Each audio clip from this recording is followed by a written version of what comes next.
placeres.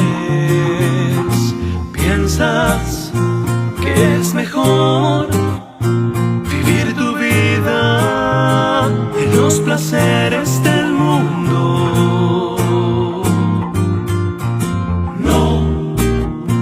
No está bien. Piensas diferente que lo que Dios quiere. No está bien. Dios quiere obrar en tu vida. Dios quiere obrar, pero tú no quieres cooperar.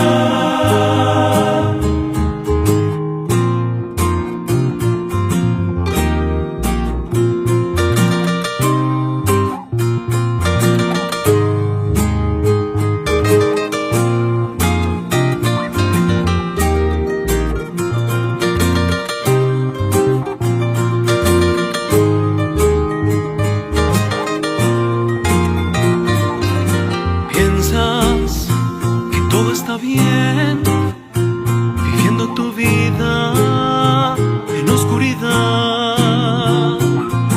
Piensas que es mejor vivir tu vida en la oscuridad del mundo.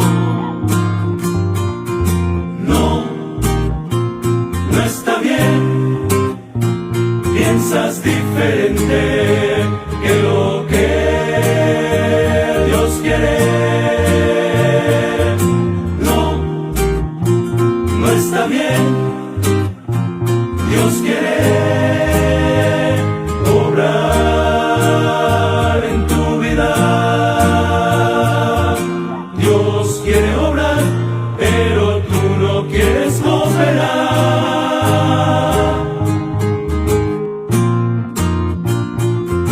Dios quiere obrar, pero tú no quieres cooperar.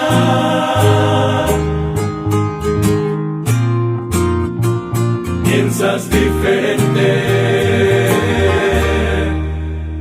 Versículo 1, vamos a comenzar allí. Vamos a leer solamente el versículo 1 y de ahí vamos a iniciar para tener este tiempo de reflexión. Todos juntos, por favor, en capítulo 1, versículo 1.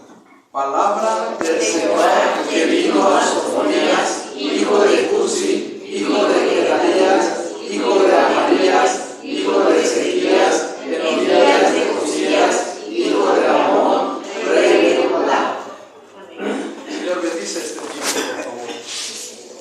Ayúdanos, Padre, necesitamos oír tu voz y saber, Señor, que tú estás en control. Una vez más necesitamos convicción sobre tu obra entre nosotros y sobre tu reino, Señor, sobre todas las naciones.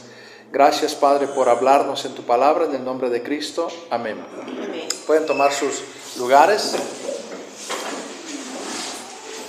Cuando hablamos de avivamiento, hermanos, con mucha frecuencia, casi estoy seguro que con mucha frecuencia no pensamos en sufrimiento o no pensamos en dolor, no pensamos en reprensiones o no pensamos en confrontación de parte de Dios.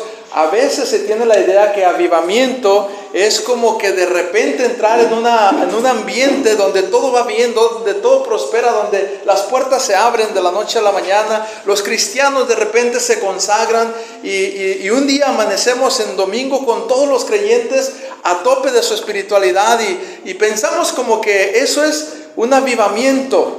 Y puede ser eso, parte de un avivamiento o el resultado de un avivamiento, pero cuando hablamos de avivamiento, hermanos, tiene que haber dos elementos por lo menos. Debe de haber confrontación por la palabra de Dios para que haya avivamiento y por consecuencia habrá restauración ante esa confrontación. Siempre, hermanos, usted vea la historia, en la historia del cristianismo y usted va a ver en cualquier país que hubo avivamiento. una confrontación en algún momento dado donde el Señor levantó un predicador o a una serie de predicadores en diferentes lugares y predicaron la palabra de Dios a precio de persecución a veces, a precio de ser encarcelados, a precio de ser criticados, y luego después de ser confrontado el pueblo con la palabra de Dios, con el tiempo se dio un avivamiento. Eso ocurre en todas las instancias de nuestra historia. Bueno, esto, hermanos, es lo que está ocurriendo en el profeta Sofonías.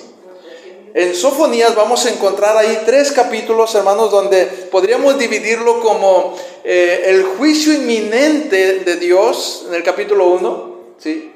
La advertencia de ese juicio a las naciones, y la restauración, allá en el capítulo 3, la restauración por ese juicio a su pueblo. Comienza hablando a su pueblo, capítulo 1, que es el juicio inminente. Luego en el capítulo 2 va a extenderse a las naciones, va a hablar de juicio a las naciones, la advertencia que trae al mundo entero, y luego vemos en el capítulo 3 la restauración. Y esto es muy interesante porque vamos a aprender algunas cosas de cómo es que ocurre en medio de este proceso que Dios trabaja con su pueblo y con el mundo entero, que nosotros necesitamos estar atentos a cómo ocurre y saber cómo es que esto sucede. Quiero que vean 2 versículos para comenzar. El versículo 2 del capítulo 1, primero, y que vaya directamente y téngalo de una vez separado. Brinque desde el capítulo 1, versículo 2, hasta el capítulo 3, versículo 16 y 17. Lo voy a leer yo, usted sígame con su vista, pero vea el contraste que se encuentra en estos 2 versículos, 2 porciones. Dice la Escritura en el versículo 2: eliminaré por completo todo de la faz de la tierra, declara el Señor. Al final de la profecía dice: aquel día le dirán a Jerusalén: no temas, Sión, no desfallezcas tus manos. El Señor tu Dios está en medio de ti, guerrero y victorioso. Se gozará en ti con alegría. En su amor guardará silencio. Se regocijará por ti con cánticos de júbilo.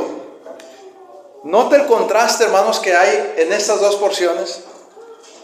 Está hablando primero de una destrucción que se avecina, de un castigo, un juicio radical. Note las palabras que quiere dejar en nuestras mentes y corazones el profeta. Eliminaré hombres y animales, estoy en el versículo 3. Y eliminaré las aves de los cielos y los peces del mar, y haré tropezar a los impíos. Extirparé al hombre de la faz de la tierra, declara el Señor. Así comienza el libro. Así comienza esta profecía de Sofonías. ¿Cómo es que llegamos y vemos ahora al final que dice que traerá justicia? Estoy en el 2. Al final del 3, 17 que estamos viendo una vez más. ¿Cómo es que llegamos a este punto donde dice: Jehová es tu Dios que está en medio de ti, guerrero victorioso, se gozará en ti con alegría y en su amor guardará silencio. Se regocijará por ti con cánticos de júbilo. Reuniré a los que se afligen por las fiestas señaladas. Tuyos son, oh Sión. El oprobio del destierro es una carga para ellos. Y termina dando palabras de consuelo, que esto es más o menos lo que todos los profetas hacen. Pero Sofonías deja marcado el estilo de cómo Dios hablaba al pueblo de una manera muy contrastante. Ahora, ¿en qué tiempo predicó Sofonías? Porque es importante para entender cómo ocurre esta restauración. Y si quiere recordar un título del mensaje, es el terror divino y la ternura de Dios. Así es como ocurre un avivamiento. El terror divino y la ternura de Dios. Siempre que usted vea en la historia de la humanidad un avivamiento, vaya un poco atrás y va a notar cuando el Señor declaró su ira en su palabra y demostró su gracia a los que la escucharon. Y entonces viene un avivamiento. El terror divino y la ternura de Dios. Necesitamos entender estas 2 cosas, hermanos, para que podamos nosotros aplicarlo en nuestra vida también. Porque el Señor a veces nos va a hablar fuerte. A veces vamos a sentir ese terror de su ira sobre el pecado en el que estamos, vivimos o en el que nos rodea. Y no es nada agradable eso. Y vamos a sentir el temor del Señor que en cualquier momento pudiera caer ese juicio del que está hablando. Cuando el Señor, hermanos, habla en nuestras vidas sobre alguna advertencia que Él sabe que necesitamos atender, y nosotros entendemos ese mensaje, temblamos. Y está bien que lo hagamos. No lo ignoremos. Es necesario eso. Es necesario ser confrontado. Y ahorita lo vamos a ver un poquito más en detalle. Pero también va a ver con ternura a Dios obrando en su vida. En medio de esa palabra dura que nos tiene que dar a veces, el Señor no desecha a sus hijos para siempre, sino que los consuela y los levanta y los restaura. Y vamos a ver esa ternura. Entonces miren qué tiempo profetizó a Sofonías.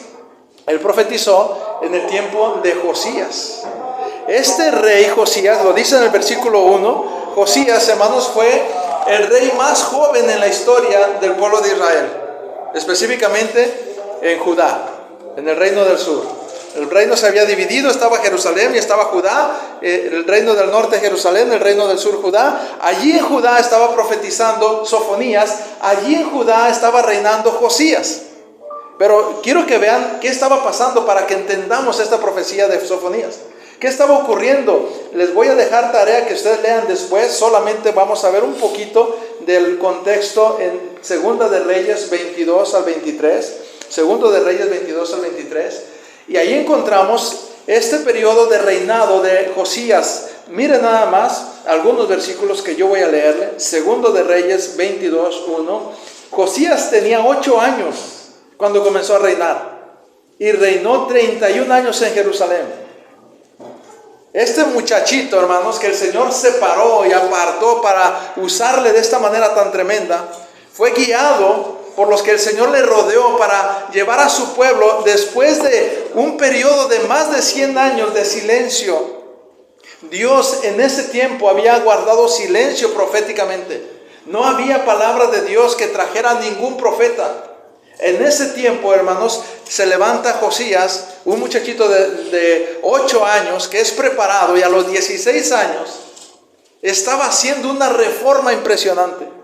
Si vamos al versículo 23, capítulo 23, el primer capítulo 22 de Segundo de Reyes habla de la preparación de Josías, de la condición espiritual que tenía el pueblo, de cómo no tenían ni los rituales que el pueblo acostumbraba para adorar al Señor, ni la ley se había perdido. Tenían una copia de la ley y por años se había perdido. Y eso pasa, hermanos, cuando perdemos la ley del Señor, cuando guardamos la ley del Señor, cuando la escondemos o la ignoramos.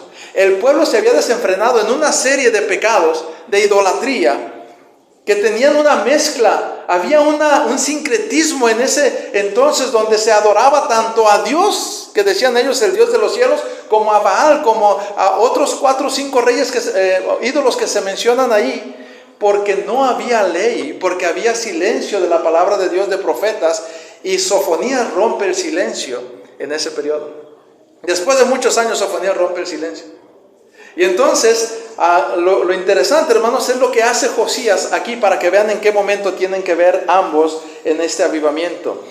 En capítulo 23, entonces el rey mandó reunir con él a todos los ancianos de Judá y Jerusalén, y subió al rey a la casa del Señor, y con él todos los hombres de Judá, todos los habitantes de Jerusalén, los sacerdotes, los profetas y todo el pueblo, desde el menor hasta el mayor, y leyó en su presencia todas las palabras del libro del pacto que había sido hallado en la casa del Señor.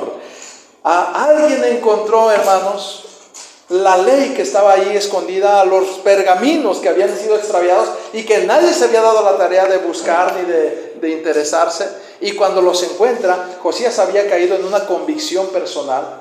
El pueblo cayó uno tras otro en una convicción personal. Los líderes estaban allí todos dispuestos a escuchar, y leyó en su presencia todas las palabras del libro del pacto que habían sido halladas en la casa del Señor. Después el rey se puso en pie junto a la columna e hizo pacto delante del Señor, de andar en pos del Señor y de guardar sus mandamientos, sus testimonios y sus estatutos, con todo su corazón y con toda su alma para cumplir las palabras de este pacto escritas en este libro, y todo el pueblo confirmó el pacto.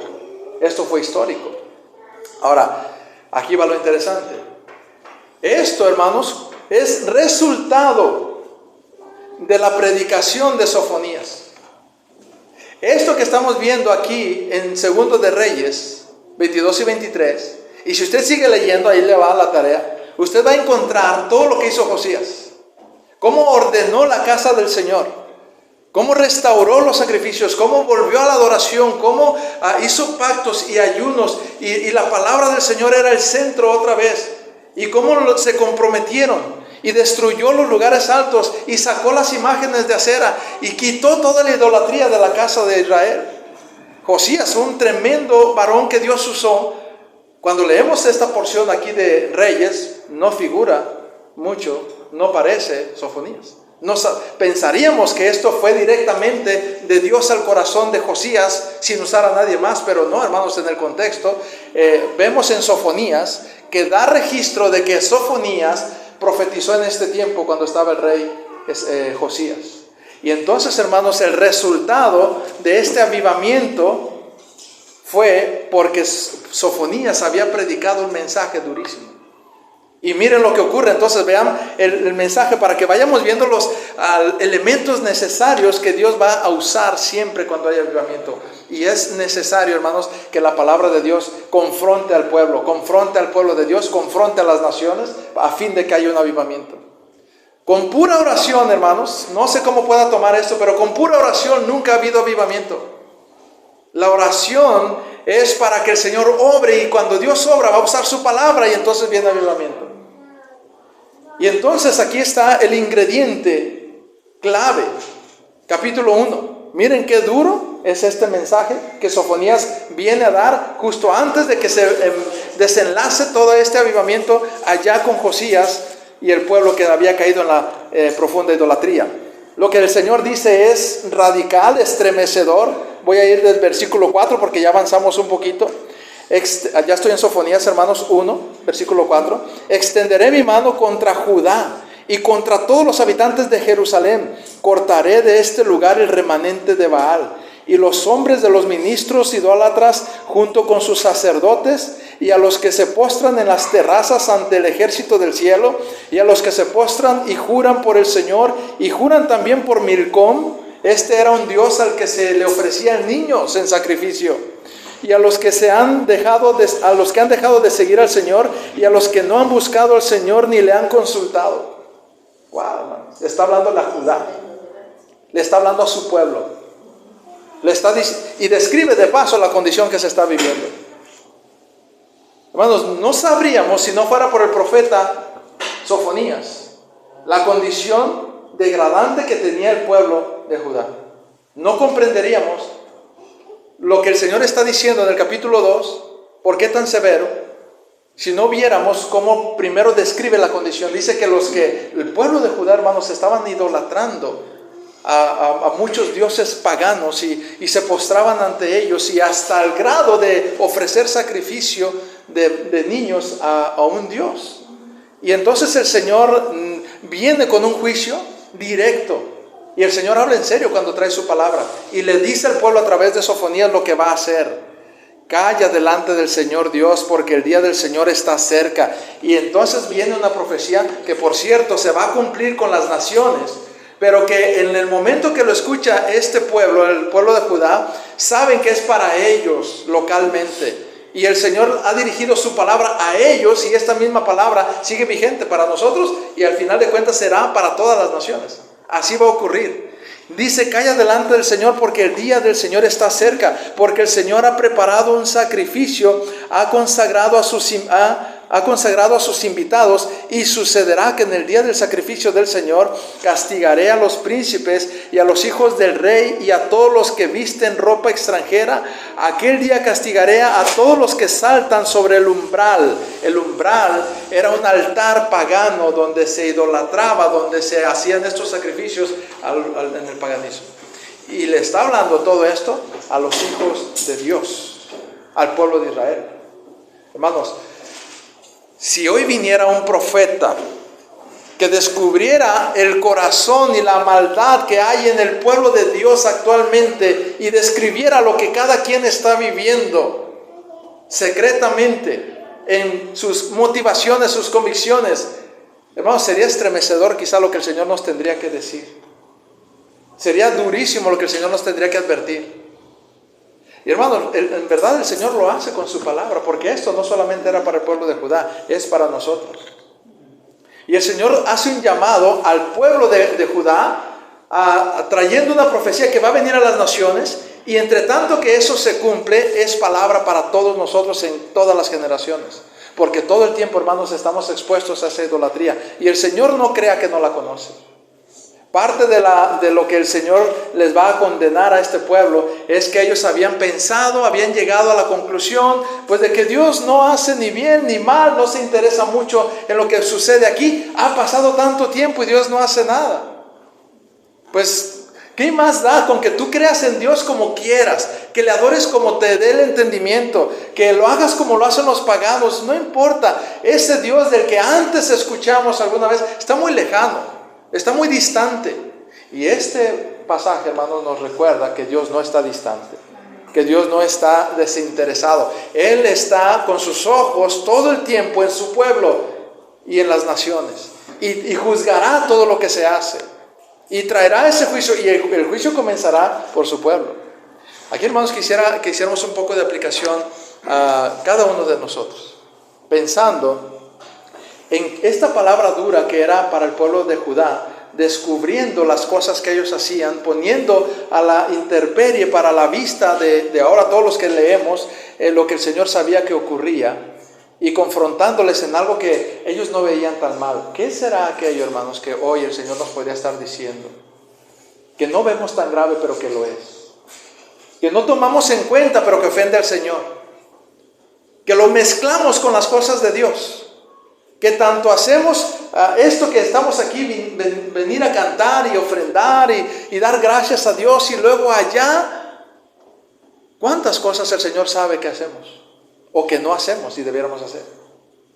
Y hermanos, si el Señor nos habla y nos dice que Él es un Dios que está pendiente, que se entera de todo, que sabe lo que hacemos y nos llama a tiempo para que recapacitemos. Hermanos, viene juicio sobre las naciones sin duda. Y no estoy hablando solo del juicio final al que se refiere aquí, pero entre el juicio final que sabemos que llegará por el apoyo de otros pasajes que lo respaldan, el carácter del Dios Santo en el que creemos juzga todo el tiempo, cada generación según sea necesario. Y hermanos, esta generación será juzgada como lo ha estado haciendo ya el Señor, y quizá cada vez más duro lo tendrá que hacer. ¿Usted cree otra vez que la pandemia y todas estas cosas que se han juntado y cómo nos llovió en tiempos pasados, verdad? 3 crisis, ¿no? La inseguridad, que no acaba de terminarse. La pandemia, que vuelve otra vez. La sequía que acabamos de dejar atrás. ¿Qué sigue? Se avecina por ahí una crisis mundial. Pero hermanos, es el Señor diciendo a nosotros: arrepiéntete, vuélvete a mí, confía en mí, deja de adorar a esos dioses del materialismo, de la vanidad, de la conformidad, de la apatía, del desinterés por mi nombre, por mi gloria, por mi reino, vuélvete a mí. Y el Señor empieza por su pueblo y nos señala, mira, a cada uno seguramente el Señor le puede decir: a eso que te estoy hablando, de eso que sabes que debes dejar, que debes abandonar, que debes de apartarte y debes de centrarte otra vez en mí. Empieza hablando a su pueblo. Pero luego vamos rápidamente a cómo se extiende a todas las naciones, y ahora va con Jerusalén, que es el reino del norte, que debiera aprender de Judá y no ha aprendido. Miren lo que le dice en el capítulo 2. Congregaos, congregaos, oh nación sin pudor, antes que entre en vigencia el decreto, antes que venga sobre vosotros el ardor de la ira del Señor, antes que venga sobre vosotros el día de la ira del Señor, buscad al Señor, vosotros todos humildes de la tierra. Y lo abre, hermanos, ahora a las naciones. Por medio del Evangelio esto es posible, hermanos. Pero nos habla a los creyentes y nos dice fríamente lo que el Señor ve en nuestros corazones. Y es duro el cuadro que maneja aquí. Oh nación sin pudor, antes que venga sobre vosotros el ardor de la ira del Señor, buscad al Señor. Aquí quiero que entendamos lo que está haciendo Sofonías. Sofonías le ha hablado, se ha dirigido a Judá y luego se dirige a Jerusalén. Porque muchas veces ocurrió, hermanos, que tratando Dios con uno de los dos, esperaba que el otro recapacitara. Pero no ocurría así. Y eso ocurre también en nuestro medio, hermanos, en nuestra generación. A veces ha sucedido algo en algún país, en algún lugar, algún juicio. Y los cristianos que estamos viendo a la distancia lo que Dios está haciendo en algunos lugares, no despertamos, no reaccionamos. O ha ocurrido algo en nuestra propia región, como lo que acaba de pasar antes. Y luego pasa y hay un poquito de calma y otra vez como que nos adormecemos, ¿verdad? Otra vez como que bajamos la guardia. Debiéramos aprender que el Señor es santo todo el tiempo y que su juicio va a ser inminente, va a venir.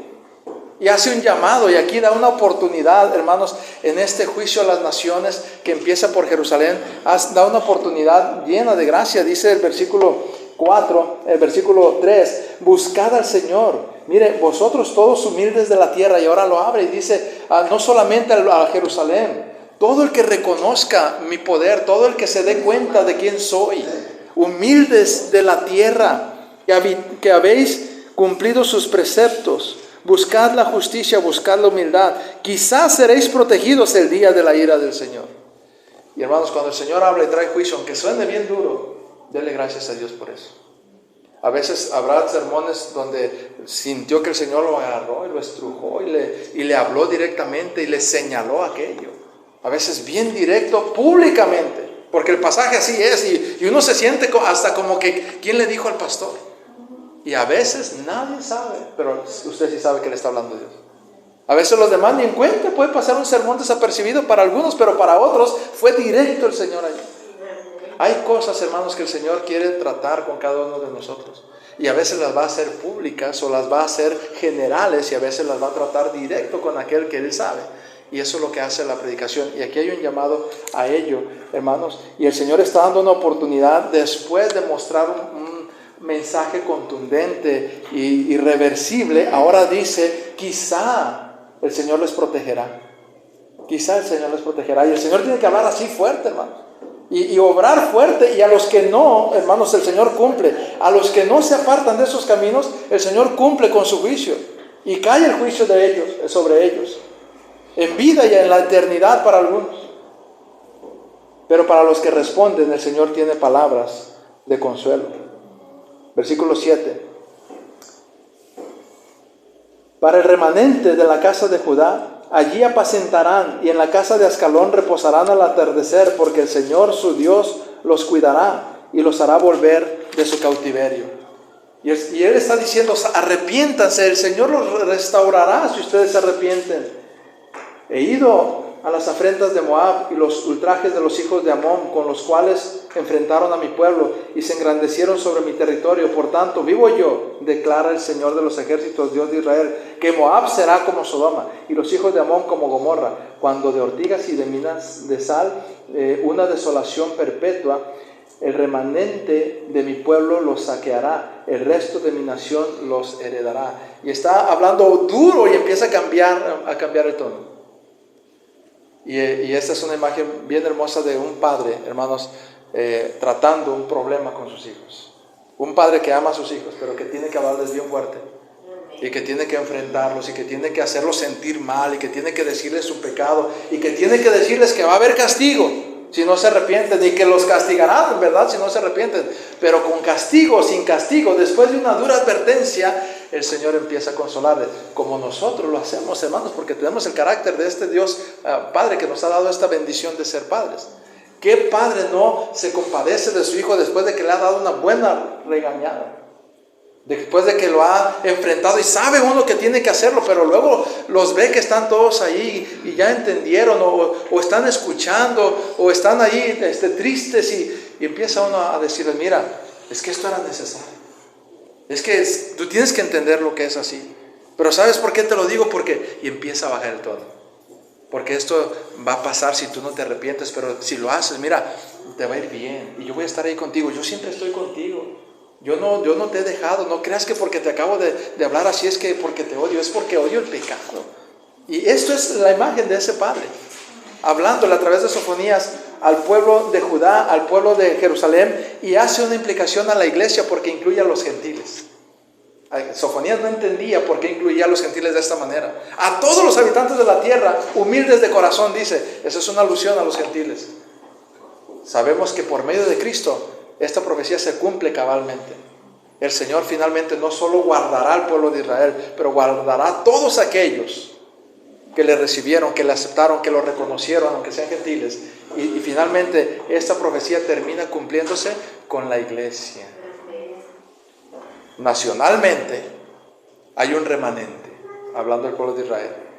Generalmente está el pueblo que el Señor atrae de todas las naciones y hace de dos pueblos uno. Y esto, hermanos, es la profecía que está anunciando el cumplimiento de la promesa que se le dio a Abraham, finalmente.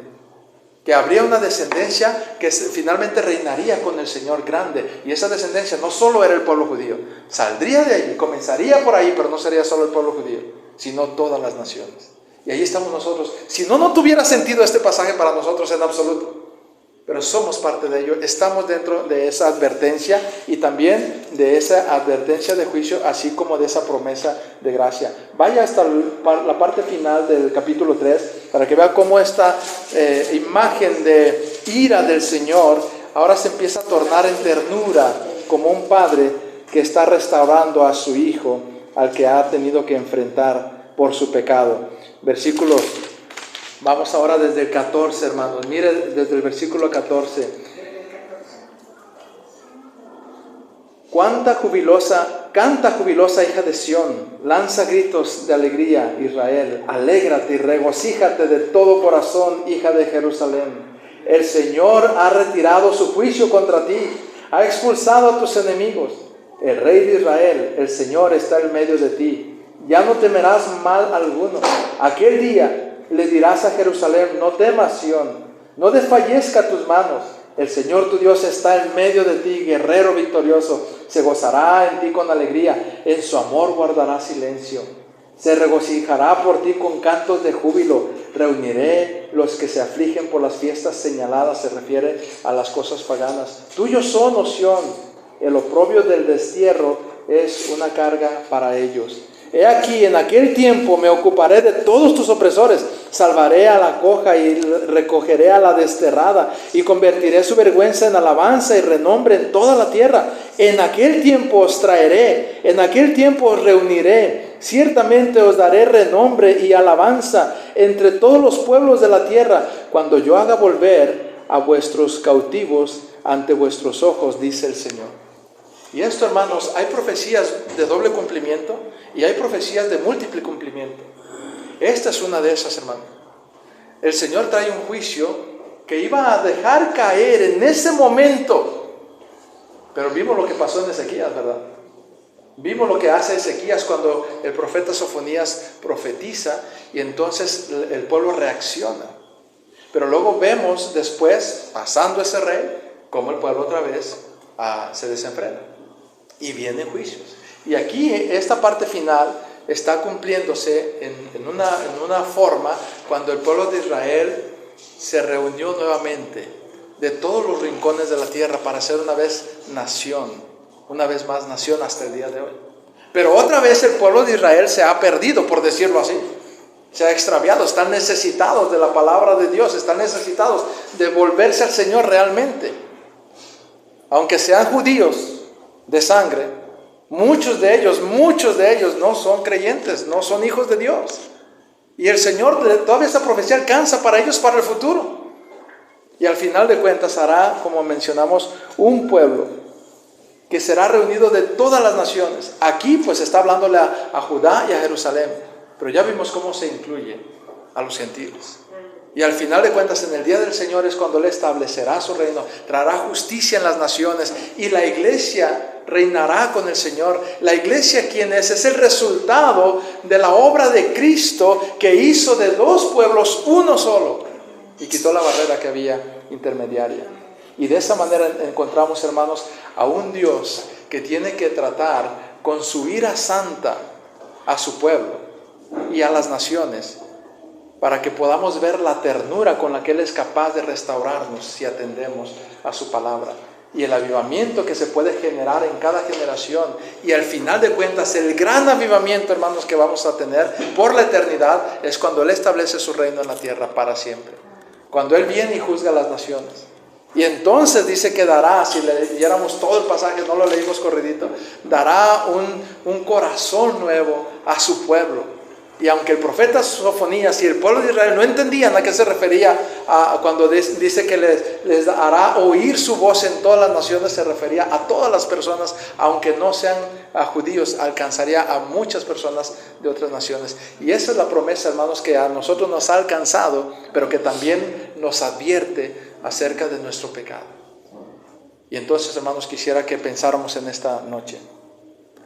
El Señor quiere traer avivamiento. El Señor siempre está interesado en un avivamiento, pero será cuando atendamos a su palabra, será cuando hay contrición, cuando hay un arrepentimiento de corazón, cuando uno se da cuenta de lo que está haciendo, de cómo está viviendo, y viene al Señor y le dice: Señor, aquí estoy. Y mire, no espere que otros lo hagan y que, bueno, pues cuando respondan los demás yo me uno al avivamiento. No, el avivamiento comienza en un deseo individual, en una convicción personal, para nosotros responderle al Señor, no importa que los demás no lo hagan.